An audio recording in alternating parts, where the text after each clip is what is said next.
Today we didn't realize people had confirmed and then they realized it's the Navratras going on.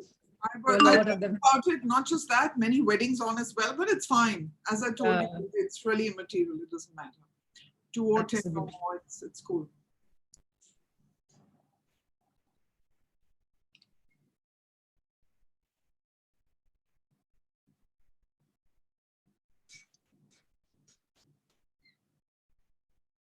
Welcome, Scotchy. Welcome, Sulbhi. These are members from AO Noida. And it's a small morning today with just few of us, seekers, wanting to know a little bit about our spiritual journey. So a few of them are still joining. So let's wait for them. I think another 2-3 minutes will start because anyways the session will be online.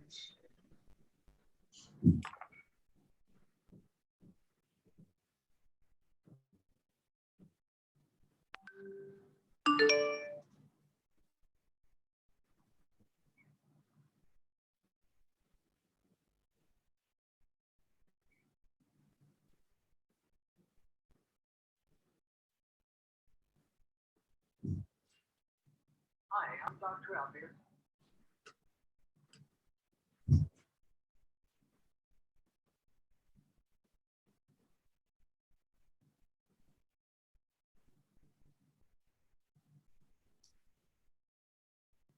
All right, so let's start our morning while the others join us. I want to welcome everyone to Bindu Myra. Bindu Myra is a beautiful spiritual soul. She's been my teacher. She's been my point of connection for many, many things in life. Whatever answers I have, she's avidly answering them all for me.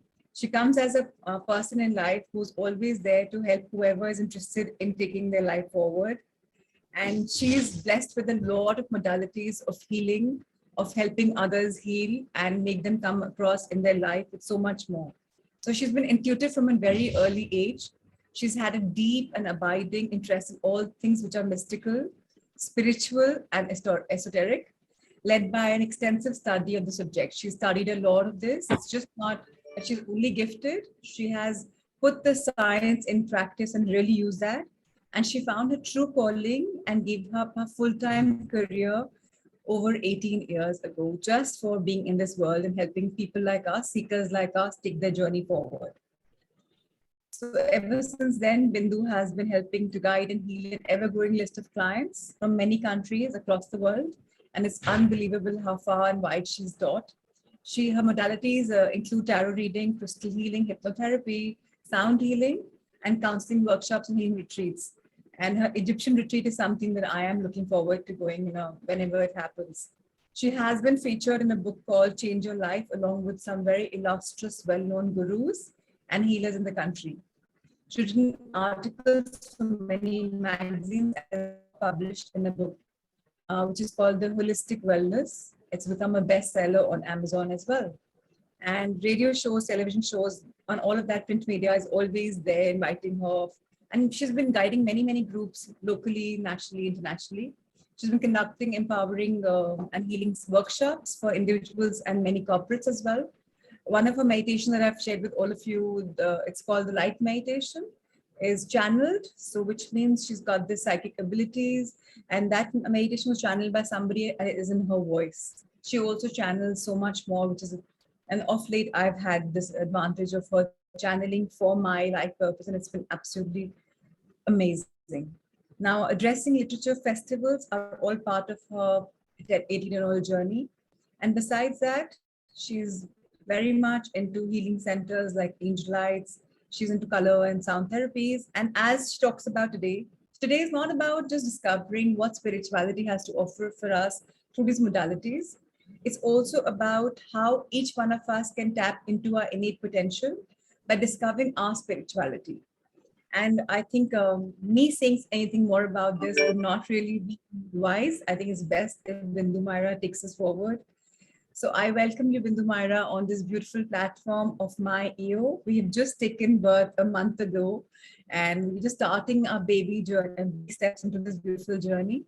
And we request you to kind of guide us as to how the science of spirituality helps in our daily lives and how it will take us further. So over to you.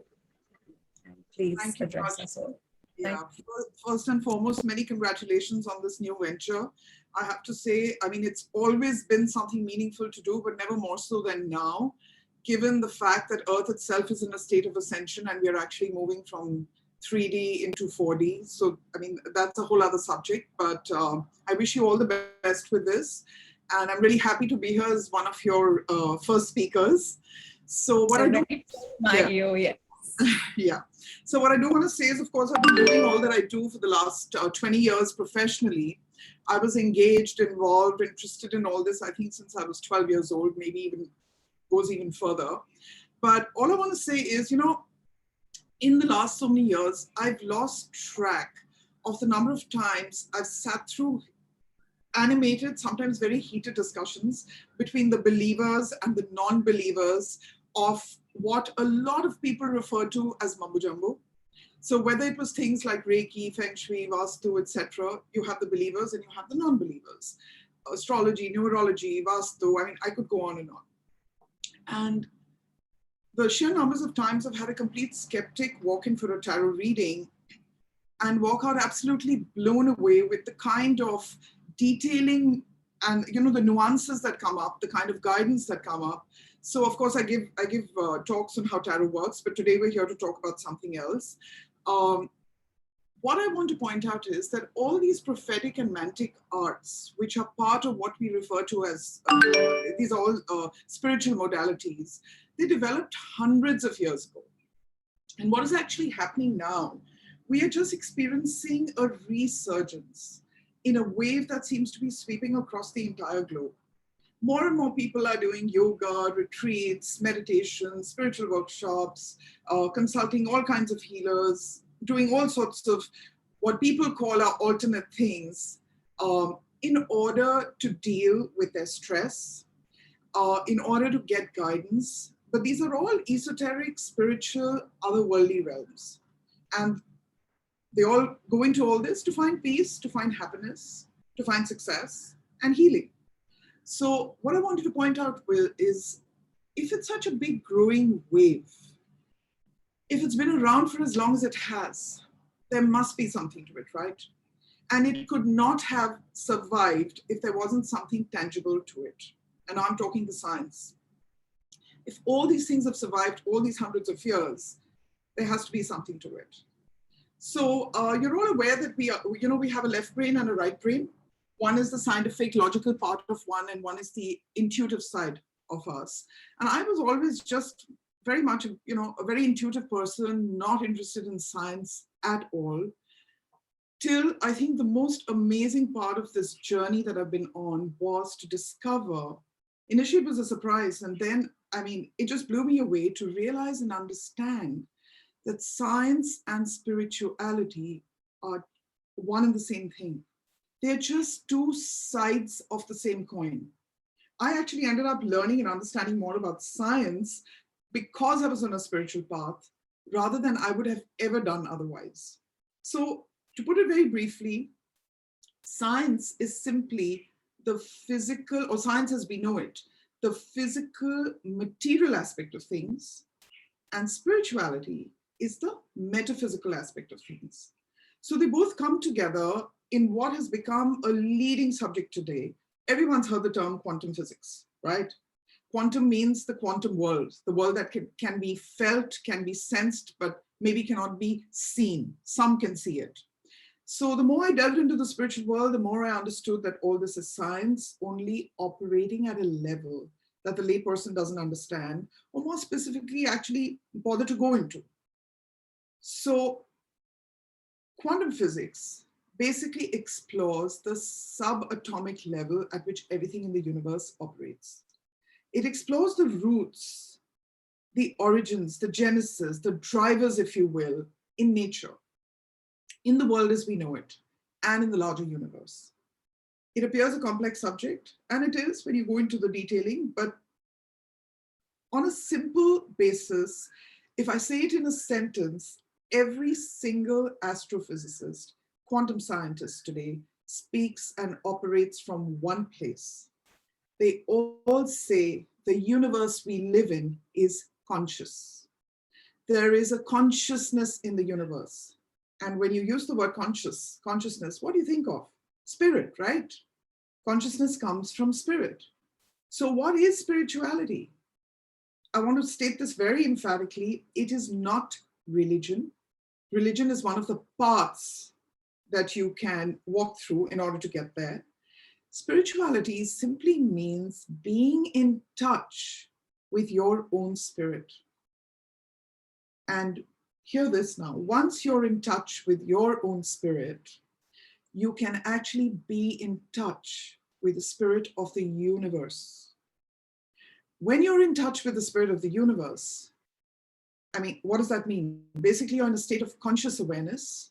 And when you're able to connect with the consciousness and the spirit of the universe, you can impact it in a very powerful way. You can actually gain the world. These are big words, so let's see how it works. Okay, so I'm going to begin by asking you a question, and you can think of the answer in your mind. So what if I were to very quickly ask you, what are the 3 things that you want most out of your life? Okay. A sense of fulfillment, love, and I think the fact that I live life beautifully with the happiness, joy and happiness. Great. And I think everyone can unmute themselves. No, it's fine. It's fine. Because we're going to get similar answers, Prachi. I've done this, I don't know how many times with people, and the answers across the board will cover things like personal fulfillment, happiness, independence, love, freedom, wisdom, contentment, etc. Nobody's going to say, I want that Lexus or whatever it be. So what I'm getting to is what we need tells us who we are. So what is our basic makeup?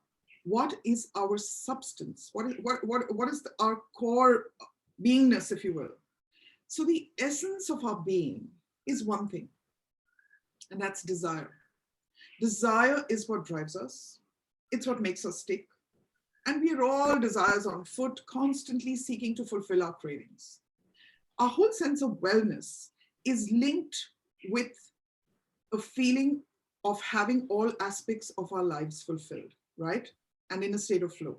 You know, human beings would not twitch a single muscle if it wasn't for some inner desire, whether it was religious, sexual, academic, material, for fame, for solitude, enlightenment, money, travel, adventure. Our primary objective is uninterrupted happiness. And all objects of desire are merely packages of fulfillment. So let's go back to the things that we know we want most: personal fulfillment, peace of mind, financial security, etc. Another question: can any of these be measured on a scale? Can they be held in the palm of your hand? Can you physically locate any of these on a map or reach them by geographically defining their coordinates? No. Why? Because these are all aspects of your spirit and spiritual energy. So there really is only one place to find all of these, and that is within ourselves, because these are all aspects of spirit. And if you go a little deeper, our ultimate desire really is for light. All these were different aspects of light. So light, to be more precise, spiritual light. And light is energy, the energy of all that is. When you think of light, what do you think of? You think of joy, beauty, peace, wisdom, enlightenment, perfection, etc. So now let's get to the scientific bit. Science tells us there's only one reality in the world, and that is energy. Energy vibrating at different frequencies creates different illusions of solids. Solids actually don't exist. The only difference between the table, chair, laptop, etc., is the rate of vibration. And this vibration is created and caused by the light or the energy that is pulsating through them. And this light flows through every single thing that you can think of. People, animals, plants, all radiate this electromagnetic energy. It's all energy. And what is energy? Energy is light. So we live in a pulsing universe. There are electrons, protons, neurons, and they all carry a charge. When they vibrate, they create a certain electrical impulse. Now, protons are forces of creation. Electrons are the forces of maintenance. I can't think that it's happening. I think it's by your iPad. Can you just mute it? It's very loud. I mean, it's dulling your voice. What is the messages? Yeah, the messages, the notifications, like, you know. I turn my very phone off. I'll turn my phone off. I hope this won't go off. Okay. But if the Thank you. WhatsApp web is on, they're still going to come on. Okay. All right. So coming back to the protons, electrons, neutrons, forces of creation, maintenance, destruction, what do we call them? Brahma, Vishnu, Mahesh. We have given science a name and we worship them for what they do and the power they wield. So every single thing in the universe is tapped into this energy field. Every grain of sand, stone, leaf, animal, plant, clouds, and the same energy is flowing not just through Earth, it is flowing through the entire cosmos. It is the universal life force of energy. In fact, if there was a word to describe God, one would say energy. You take energy away, everything is gone. Okay? So light is literally everywhere. It's the most common substance in the universe. And this light is infinite. It's boundless. It's available to all. It doesn't judge whether you're rich, poor, old, young, whatever. And this light from the quantum world, which comes through the sun, is always ready to fulfill more than we can imagine, depending on how much we want and are willing to draw from it. So let's see, how does it do that? How can it do that? First, we need to understand the makeup of this light. Now, I'm talking about the science behind it, and then we'll get to the metaphysics. Light has a physical aspect to it, right? You can see light, you feel heat. It has a metaphysical aspect to it as well. When you say, I'm feeling lighthearted, right? He has seen the light, feeling hot and bothered. So there's a physical side to it, and there's a spiritual or metaphysical side to light. And this is uniform across the cosmos. A few more points about light. Light moves in waves of color and in waves of sound. And light or energy carries information. It is intelligent, it is conscious. So it hears you, it sees you. Most importantly, it feels you. This light is the quantum energy field within which we reside and which we too carry within us. So every single thing, I'm repeating myself, I know, carries a frequency, carries both the physical and spiritual component. Everything is color, everything is sound, everything is information, everything is alive. I'm saying a grain of sand as well. So what I'm basically saying is everything has a soul. So everything has consciousness. We human beings also are nothing but waves of color, sound, frequency, and information. We too have both aspects. We are physical beings. We are spiritual beings. We are essentially beings of light. So what I'm saying is this light, which is the giver of all things, is not something out there. It is flowing through every single nerve center of our beings. So color, sound, frequency, consciousness is flowing through every cell, every tissue and fabric of our being. And what is flowing out there is the same as what is flowing within us. You've heard it said, right? As above, so below. So we carry this universal consciousness and light within us. If someone were to ask me, what is the one thing we need to really connect up with and understand? If you understand this oneness, everything falls into place, our behaviors, our responses, I'll come to all of that. Now, the Kabbalah, which is one of the oldest spiritual texts of the Jews, the Kabbalah tells us that only 1% of the world is the material world. This is the world we live in, which we think is our entire world, which is 100% of it. And by material, I mean what you can touch, taste, see. Only 1% is the material world. 99% is the quantum world, which is the unseen but felt world. And this whole energy field, now I'm quoting Greg Braden, who's an astrophysicist, it's a tightly woven web that makes up the fabric of the universe. It's the container that holds the universe together, and it's the bridge between our inner and outer worlds. It's also the mirror that shows us what we create. Now, Carl Jung, if any of you have read him, talks about a universal subconscious or a universal group memory that has existed forever. It's a collective conscious. What this basically means is this. Every last thought, word, deed, action, emotion that has ever occurred and ever will occur is there in the form of energy in the Akash, in the cosmos. So this is the collective conscious. It is stored there. And I often talk about these, think of magnetic tapes of memory flowing. And incidentally, that's how something like tarot works, because through a process of mnemonics and psychokinesis, it's able to tap into this energy field. So everything is stored there. And it's really something to think about. Every war that has ever been fought, all the catastrophes that have occurred, all the prayers that have been said, the gentleness, the kindness, the memory is all out there. And all our memories and experiences are stored not only in the Akash, but they are stored as energetic vibrations in our individual energy fields. We are familiar with things like genetic codes, hereditary things. So this is basically the memory of energy that is being passed down. We call them genetic codes.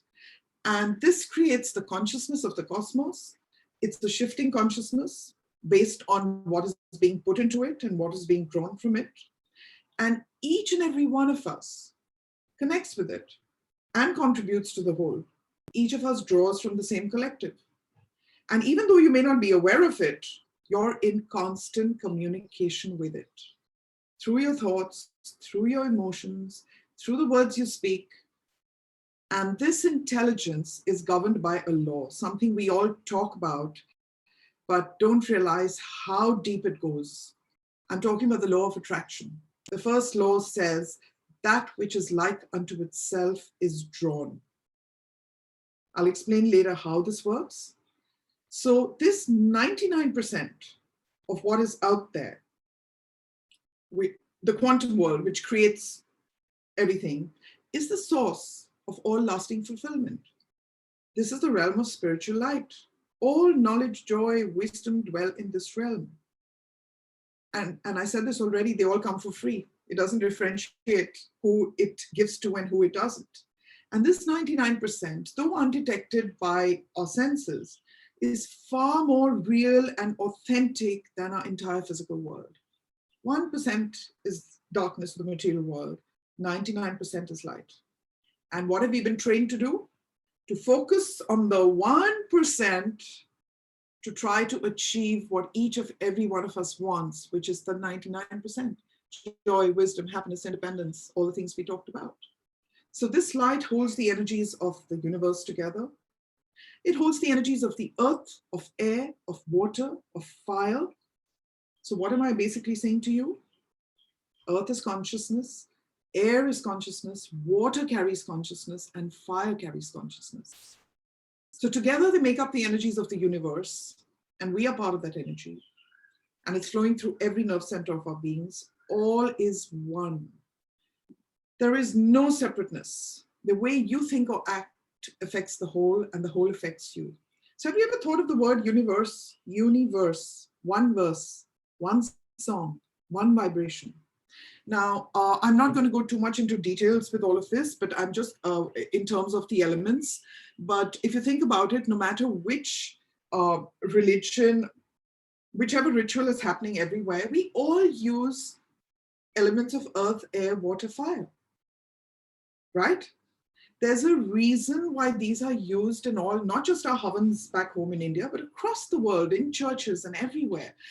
These are always part of rituals. Why? Because all alchemy, or all, the other word for alchemy is magic, happens through the elements.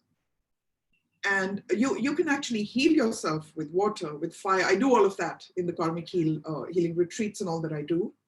But if any of you would like to research, Dr. Masaru Emoto from Japan, very, very, very famous scientist, spent years photographing water crystals and showed the difference of when beautiful, lovely music was played, how they became these gorgeous looking crystals, and when horrendous words were spoken, they became misshapen and ugly, and so on and so forth.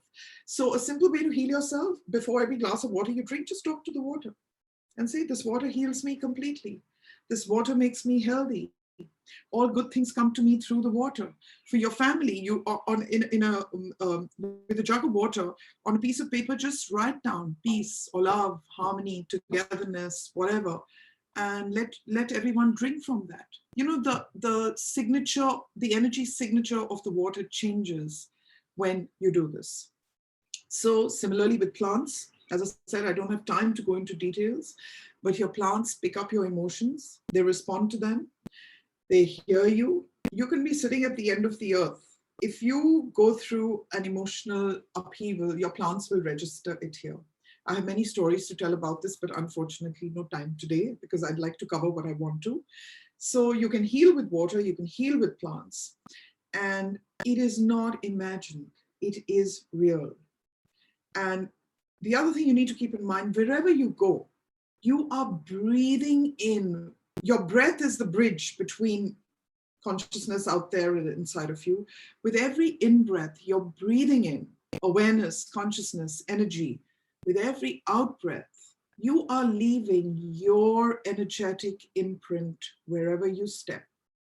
And it will remain forever on the sands of time and contribute to the collective. It's something to think about. And I always love to say this. We're always talking about people at the helm of government, etc., who need to do X, Y, Z. You know, if every single human being just changed his or her own personal vibration, the collective consciousness would change hugely. The onus cannot lie on a few people. And I think one needs to, and especially at a time like this, I think we need to, you know, we're going through this whole COVID scare, fear, death, dying, all the rest of it. Vibrate at the highest, happiest, no fear, seamless, calm level that you can. And what you don't realize is you will be contributing to not just your family and people around you, but to the energies of the earth to improve things. That's another whole subject in terms of where things will go is going to depend on how the collective consciousness shifts. So the quantum world is at the cutting edge of all science and technology today. And most of technology works because of the existence of this quantum world. I'm not going into, look at what we are doing here, right? We're working, this is quantum space we're working through. There are no wires connecting us. When you get onto a phone, there are no wires connecting you. There are energy grids that are flowing through which all this happens. So if you can make phone calls and if you can do Zoom calls, make no mistake, your thoughts, your actions, your emotions, your intentions are all manifesting. All of it is being heard, okay? We're talking now about the metaverse and stuff like that. So anyway, Max Planck, who is, this is the last bit about quantum physics, who's the father of quantum physics, has said, and this is the key, folks, consciousness creates matter. Matter does not create consciousness. This is a scientific fact. Consciousness is a substance of form. So what does this mean? Let me explain this to you in a practical way now. Again, you know, we've been taught and trained for many, many years that you've got to either work hard or do whatever, and you have to reach out and grab and go out and get what you need. You know, it doesn't work like that. It works in reverse. You have to magnetize stuff to yourself. It's like saying, say your frequency is on the 4th floor of a building, but you're aspiring to get to the 6th floor. Now, to get the energies, meet the people, the opportunities or whatever that are on the 6th floor, you need to get up to the 6th floor, right? You need to raise yourself up to that level. And then, and the example I always give is this also, if you're on your way from, say, Delhi to Bombay and you stop in Jaipur, you're going to meet the people who are in Jaipur, you're going to meet the energies that are in Jaipur till you eventually get to Bombay, right? So it's all about magnetism. To have any energy in your life, you have to become that energy. You want love, you have to be loving. You want kindness, you want gentleness. You want success, you have to feel successful and believe in it, heart and soul, and be there in a state of expectancy and I'd say happy expectancy, and the universe is going to hear. You can't be operating in a negative space, which could be the ground floor, and expect the 10th floor to and what is all over there to come to you. When you turn on a television, if you want to see NDTV, you tune into NDTV, right? You don't tune into Sahara or something else. So you got to tune into the right channel. This is the whole key, by the way, of consciousness and spirit and spirituality. So spirituality is simply tapping into the spirit of the universe. And I cannot say this strongly enough. Be mindful of your thoughts. It is a conversation with the universe. It hears you and gives you, without questioning, what you put out. So I'm going to ask whether it's the best thing for you or not. What you're sending out is what you're and I just at this point of time, I want to explain, okay. So what I want to explain to you is that the energy field of the earth is in the form of a torus. You know, an orange, how an orange or an apple looks. So energy flows out from the top like that, and it comes back. It flows out and it comes back. And when it comes back, and this happens 3 times over, this is how the law of attraction works. The thoughts you send out, this is physics. The earth is sending them back to you. This is the way energy flows, and there's nothing you can do about it. What you're sending out comes back. What you're sending out comes back. So keep that in mind. And something really very interesting, the energy field of our hearts are also in the shape of a torus. So at least in this incarnation here on earth, we were meant to learn to operate and function from the heart. When you function from the heart, which means putting your ego aside and all the rest of it, what ends up happening is you end up in a state of beautiful flow with the energies of the universe. Because the heart energies are moving out exactly the way that, when we are done with the talk, just remind me, I have a little poster, I'll show this to you if you all haven't understood this. And now what I want to say to you is thoughts are the finest forms of energy. Every thought has a shape, has a color, has a form. Every thought you have, visualize it, leaving your brain, going out into the universe. It creates an electromagnetic field of energy, which then draws into your life exactly what you've sent out. And it draws it back 3-fold. So human beings think an average of about 65,000 thoughts a day, out of which 45,000 are repetitious. Half the time, we don't even know what dialogue we are having with ourselves. It can be something like, I'm the most blessed human being, I'm the calmest, I'm the smartest, or I'm so unlucky, no one loves me, whatever. Be careful of your conversation and your dialogue that plays out in your head, because you're actually creating that reality. I said this to you, consciousness creates the real stuff, okay? So you cannot be operating in a negative space and expect positive to happen. The dynamics of quantum physics and quantum entanglement will not allow it. Now, so much for the thoughts. Energy also flows in certain ways.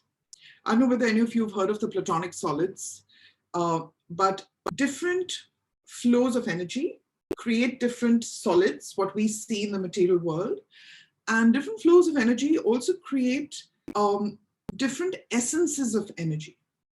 So there's a sacred geometry that is playing out in the universe. Our creator did this. We have nothing to do with this. When we go into a state of flow, then it's beautiful. You've all heard of power spots on earth, right? There are places where earthquakes happen a lot, where there are ley lines. So there are certain spots where the grids are really high. This is the reason I go to Egypt, because that pyramid where it is possibly the most powerful spot on earth. And we go there and do whatever we do. But whenever you tap, it's like, okay, even a temple, for instance, different spaces carry energetic vibrations. When you're in that space, by simply breathing, you're absorbing those vibrations. So whether it's a temple or wherever it is, in these grids, so there is a sacred geometry. And when you step into these spaces, your own energy field actually recalibrates. This is how Vastu, Feng Shui, numerology, astrology, etc. all work. They all have a basis, a very, very scientific basis that underpins all of this.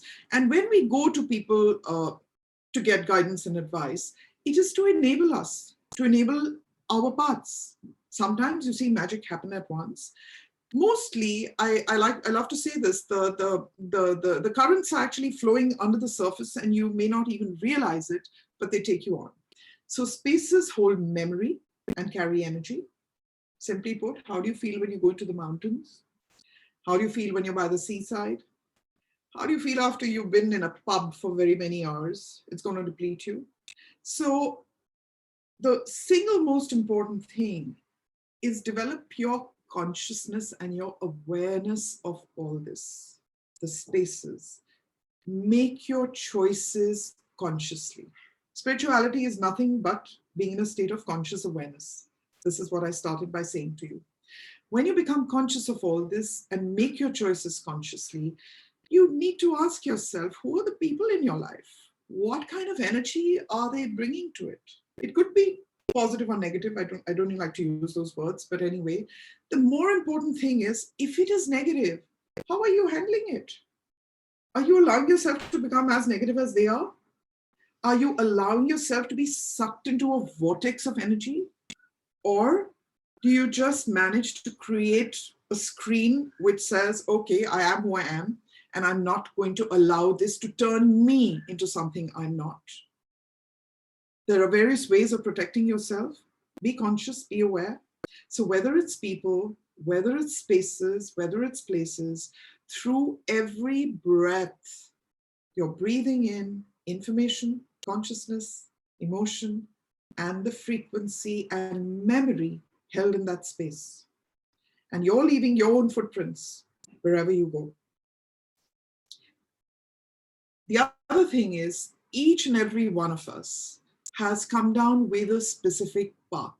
This is going into the whole karmic quotient of what we are doing here on earth and what is really our purpose here on earth.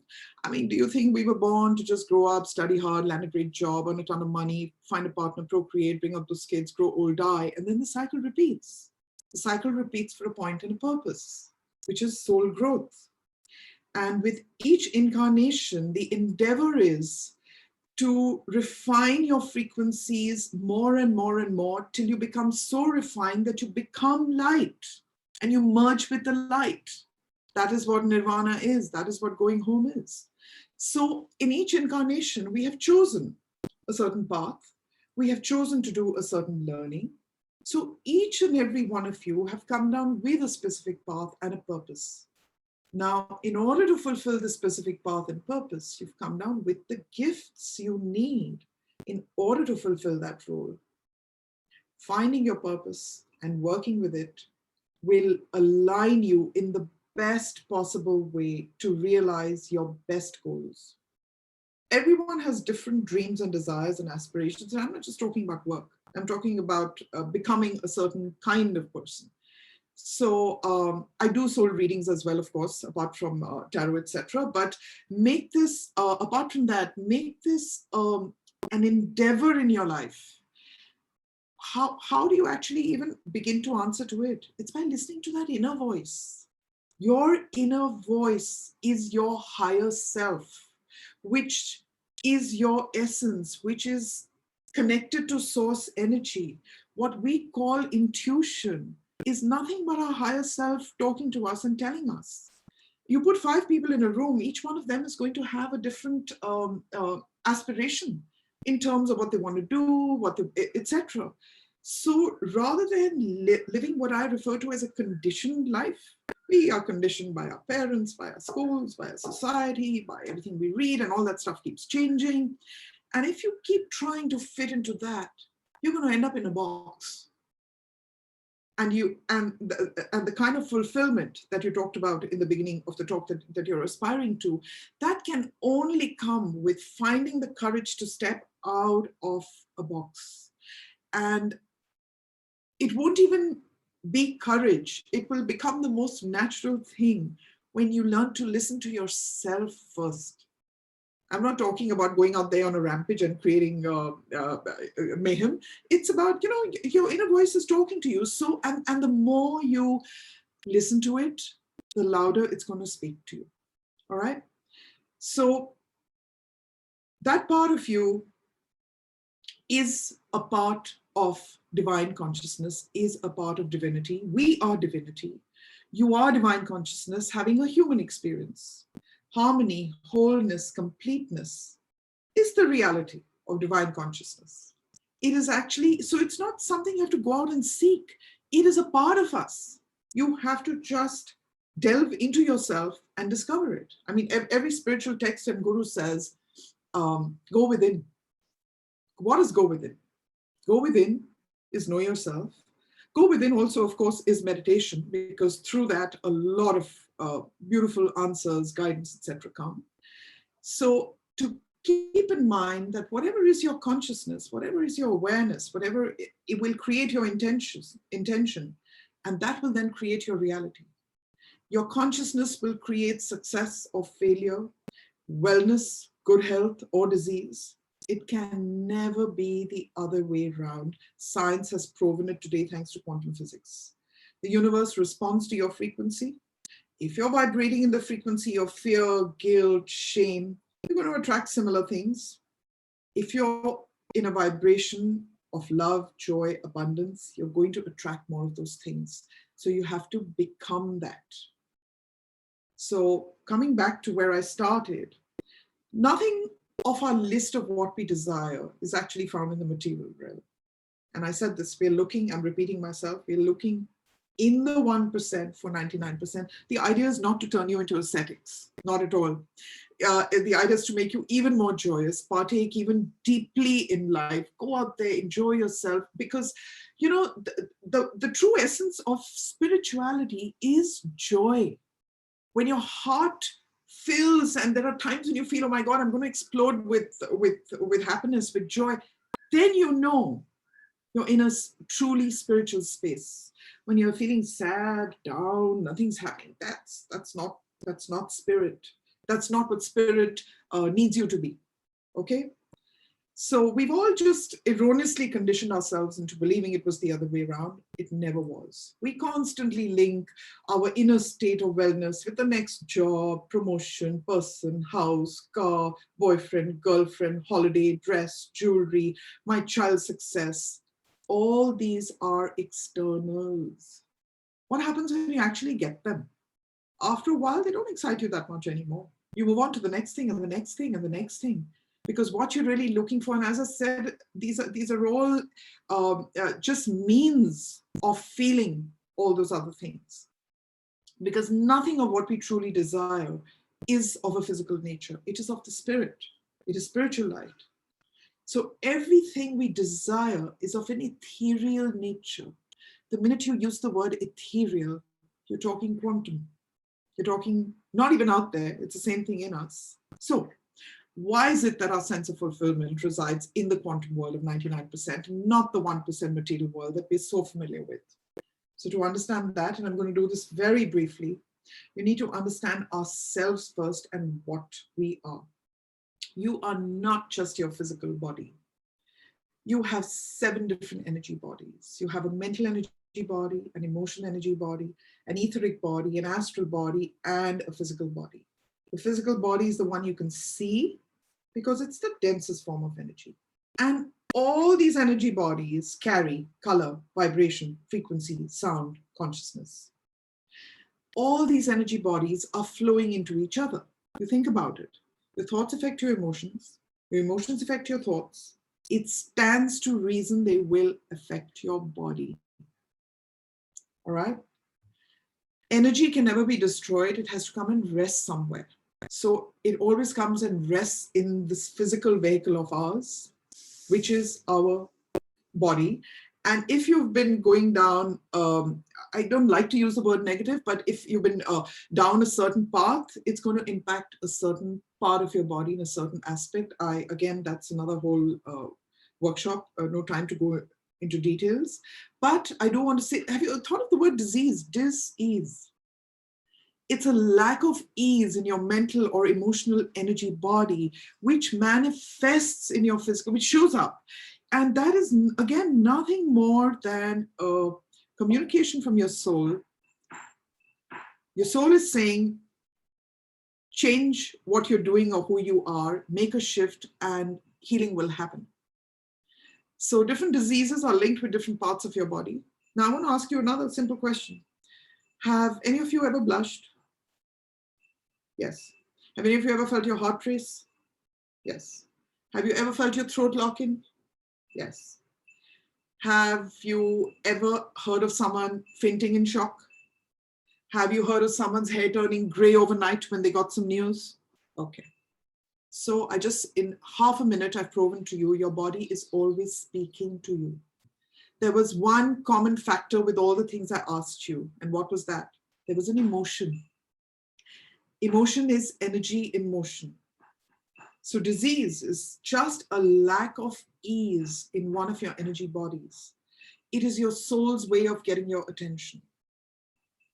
And then what happens, there'll be the lack of a certain color, there'll be a lack, I'm not going into the all those details right now. One does, these energies flow into each other through our chakras. So I do workshops on chakra balancing and chakra healing and all the rest of it, etc. So when there's a lack of light, a lack of energy, or blockages in the way energy is flowing in you, it creates problems. When you're in a state of flow and there are no blockages, there is a balance. And you're in a state of wellness, mentally, emotionally, and physically. So I come back to what I said, your consciousness creates you. So there is this universal intelligence holding this matrix together in a precision and perfection that we cannot even begin to imagine. It's all gematria, mathematics, sacred geometry, and the perfection of it simply boggles one's mind. Now, all of us, we respond to mental and sound stimuli. So I also do workshops on sacred geometry. So basically, again, any neurologist will tell you this, when a perfect brain wave is fed into you, your body automatically, your brain tries to automatically simulate it. And in the simulation, a lot of healing happens as well. This is where mandalas come in and all the rest of it. So all is energy, all is connected, all is intelligent, all is information. And have any of you ever worked with a dowser? So dowsers pick up this information. Even today, when you're on top, a dowser can tell you where there's water many miles under the earth. How does that happen? The water reveals itself to the dowser. It speaks. Information moves. And as I said, this is how tarot works because of the information, the consciousness, the awareness out there. We're able to tap into it. We're able to tap into the Akashic records, into the collective consciousness. So now, I'm talking about many things together, but this will hopefully, you'll end up joining the dots. We also live, we live in a holographic universe. When I said everything is energy, what does that mean? It is holographic. When I said all the solids are nothing but energy vibrating at a certain frequency, that's creating a certain illusion of a solid. So if it's a holographic, and it's not just the universe, it's the cosmos. People always say, how does long distance healing work? So they had done an experiment many years ago where a cell was split into two and one was taken to the other end of Earth or wherever. Whatever was done to the half of the cell was experienced by the other half.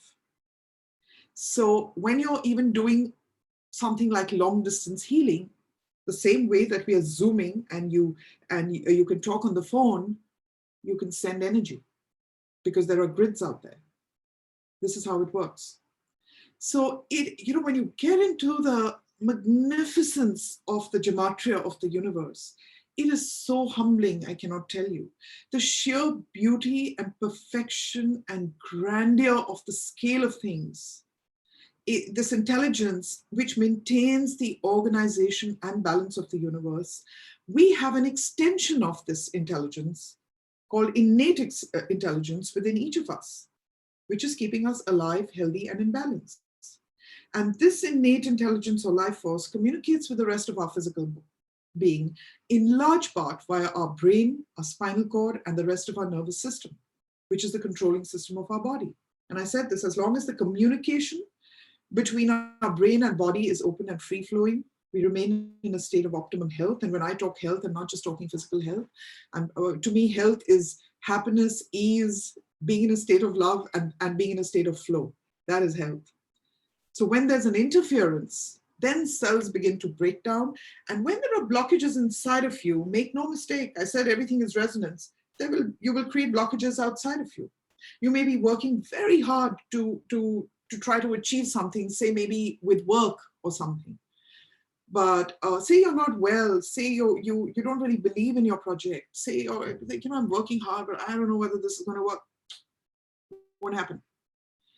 So you have to become that energy. And when we talk of healing, and we call it spiritual healing, right? Healing is about removing these misalignments called subluxations. So you remove the cause and not the system, not the symptom. The energy field of healing is the energy field of the soul. We all work with source energy, and nothing can be more powerful than that. We carry the source energy within us, and when we begin to consciously tap into it and work with it, magic happens. It's simply about working with your own spirit. So no matter which healer you go to, whether every form of healing is about working with light in different ways. Whether you're doing Reiki, whether you're doing Feng Shui, whether you're doing Vastu, crystals that are used, I mean, to give an example, just show you one, this is one of them. Crystals are rocks and minerals from the earth that carry a charge. They have a sonic frequency. They are color healing at their most, etc. So it's all science. They carry light, they carry codes of light, and different crystals resonate with different chakras. And every chakra has to do with a different aspect of our lives. It has to do with a different organ. It has to do with a different endocrine gland in us. So this is how the whole thing connects up. So spirituality, thus, is science. It is simply knowing and tapping into the energy of your own source and spirit. When you do that, you're able to tap into the spirit of the universe because it's one and the same. Understanding the spirit of the universe and tapping into it. When you do that, you will become a conscious creator of your own life. Spirituality, I'm going to repeat, is not religion. Religion is one of the parts. Spirituality, I love to say this, is your own personal religion, is your own personal connection and communication and conversation with the divine within you. We are beings of light. The more light we carry and the smoother it flows, the smoother our lives will go. So be mindful of every single thought, action, emotion. It all manifests. Live in a state of conscious awareness. So it was just 2-3 very simple things that, of course, each one is a whole whatever. One can spend a lot of time doing that. If any of you have any questions right now. So in a sentence, spirituality is consciousness, conscious awareness. And thank you so much. It was a lot of information, a lot of, I think, new terms for a lot of us. And we're still absorbing this world, and it's beautiful. But just a quick takeaway, like, so when we talk about experience spirituality, what do we do to kickstart our life? I mean, for people who are just beginners, What do we do? The basic stuff. I've, Like you said very beautifully, the spirituality, spiritual people are super energetic. They're high on life. They're like happy, joyous people. And you know people who why? You know why? Because they have more energy in them. They have more light in them. I'm making the connection now. yeah, right, right. So Absolutely. I've actually already given you 2-3 tips, but let me reiterate. I cannot emphasize meditation enough. Meditation is not a tool practice only in India. It's practiced across the world. What you need to understand is when you meditate, what is actually happening is you're downloading light. It comes into us from the crown chakra and it flows down our sushumna, going through our different chakras, infusing all the different chakras with the color, because white light carries all 7 colors. If you take the 7 colors of the rainbow and you spin them together, you get white light. So white is representative of the whole, and each color is a part manifestation of the whole. So as this white light flows down through you, every chakra gets infused with the physical color, with the metaphysical essence and energies carried within that color. So just to understand, and meditation is a big word. It's to start off with, guided meditations are wonderful to do. The best, of course, is to just sit in silence and focus on your breathing. And it's not about getting to a certain point. So coming back to, just to spend a little bit of quiet time with yourself, not by yourself, with yourself. Because when you go into meditation is when you really connect at the deepest level with yourself. 2, of course, I've said it, I think through the talk today, your thoughts, everything begins with a thought and finally ends with it, because it's your thoughts that create your reality. You have to begin by making a choice. And that choice should be, I'm going to lead the absolutely best life that was ordained for me. I've come down with huge potential.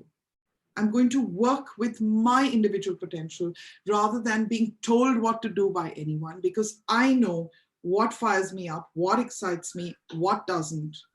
So meditation will increase your intuition. Your inner voice will speak a little louder. Listen to that inner voice. The minute you make a choice, when one says you're on a spiritual path, and I said this, it's about becoming the most joyous, happy person you can be. Singing and dancing, that is the reason why singing and dancing are such an intrinsic part of spiritual gatherings. Whenever we have them, there's a lot of that. Sound, I do sound healing as well. There are different ways. See, when you listen to different music, doesn't it put you in different realms? So you go to YouTube, there's a lot out there. There's theta music. When you play that, it automatically shifts your brain waves and brings you down into a theta state, etc. So affirmations, okay, I'm going to give you 2 affirmations and just make these every day. It was really wonderful. Yesterday I actually met someone whom I had said this to ages back, and she said, Bindu, magic started happening within 24 hours. It was amazing. So she said, what I'm saying to myself every day, and she says, now I've turned it into a song. Good things are flowing to me. Good things are coming to me. Only good things are coming to me. That was one. The other is, all of my life flows to me with ease, joy, and glory. Make time. The last, before you go to sleep, make these affirmations then. Not only do they keep reverberating in your brain, in your head, but the energy keeps going out into the universe.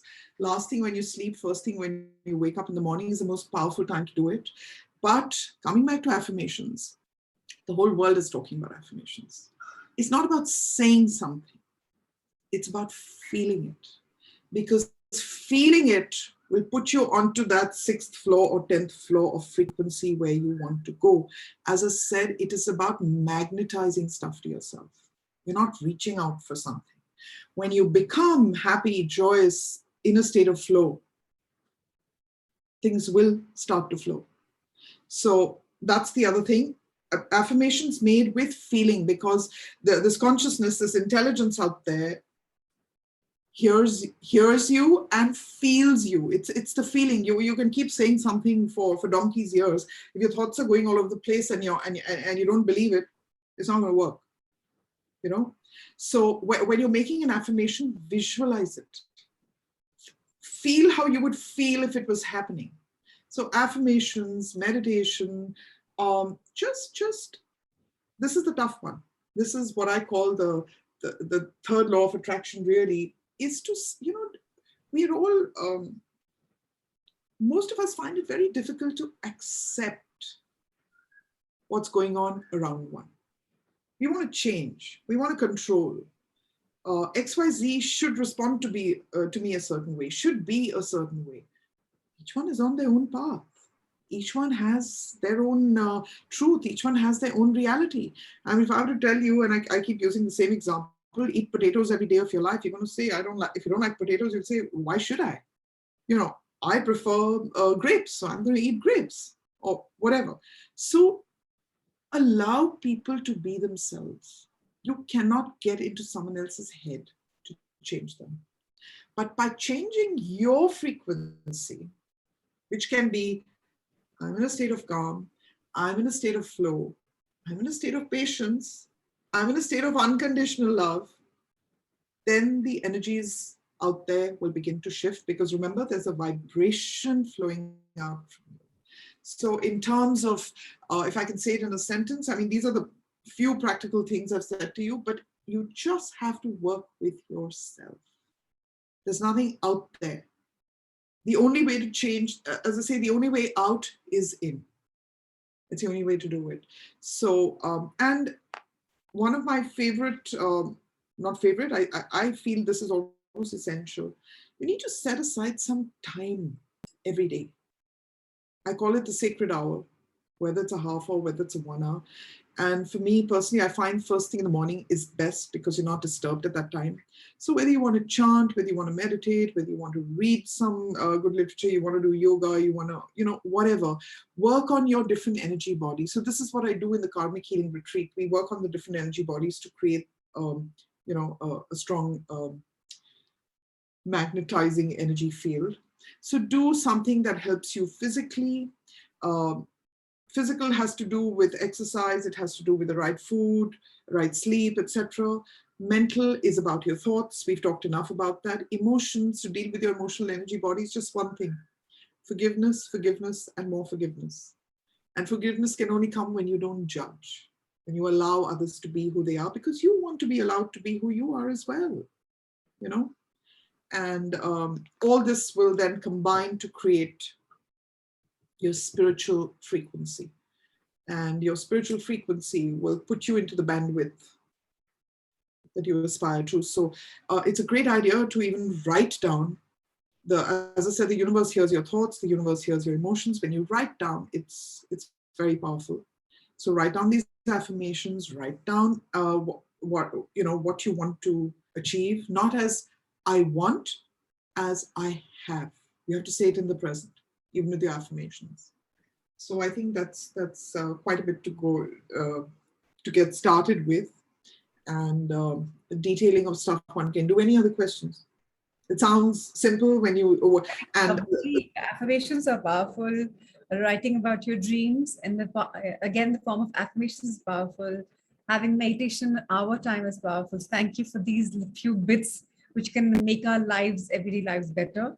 Now I request Preeti or Surbhi or Prashant, whoever have questions, to unmute themselves and ask Bindu directly, if any. None? Preeti is set. So is Surbhi. I've either done too good a job or not good enough. That's the only time there are no questions. Honestly, when I was listening to you this hour, Binduji, I was feeling that I have actually felt a state of meditation at some points, because I was so much in trance in what you were telling me to be actually absorbing what you were saying.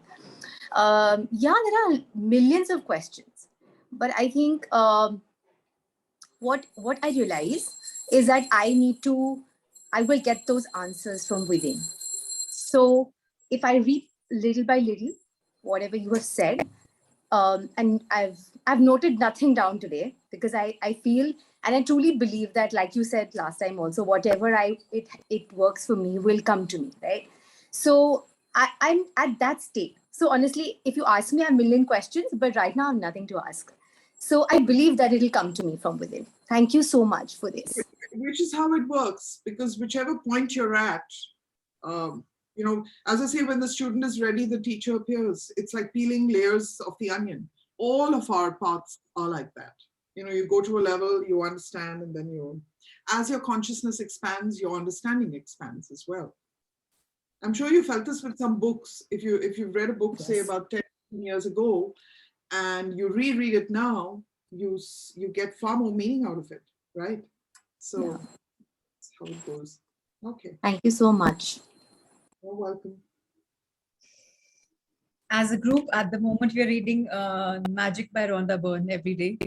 So that's gratitude and writing blessings, and I think shifting a frequency bit by bit. Okay. So you're all already on the path. A lot of today has been about the scientific explanation of what it's all about. Yeah. Okay. Scotchy, any question? Surbhi, any question? Prashant, none? Any? You can unmute yourself. So I think I have to listen to the whole recording to understand more, because there are a lot of new terms that they were used throughout the session, but I thoroughly enjoyed everything of it. Yeah, thank you so much. Thank you, Surbhi. Scotchy, anything? You could unmute yourself, Surya.